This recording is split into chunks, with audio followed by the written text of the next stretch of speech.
মনে রাখতে নেই পুরনো ব্যথা, পুরনো কথা, এসব কিছু মনে রাখতে নেই।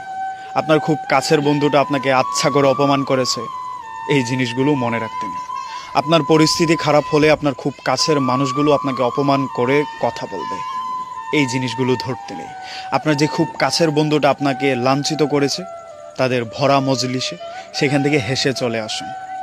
পরবর্তীতেও এই জিনিসগুলো ভুলে যান।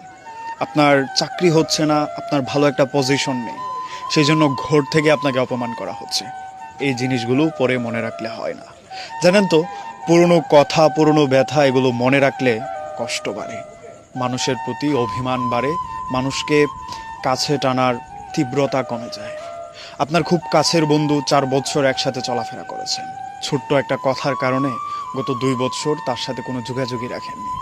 ব্যাপারটা কখনোই অর্থবহুল হয় না, কারণ তার সাথে আপনার এমন অনেক মেমোরিজ আছে যেগুলো মনে করে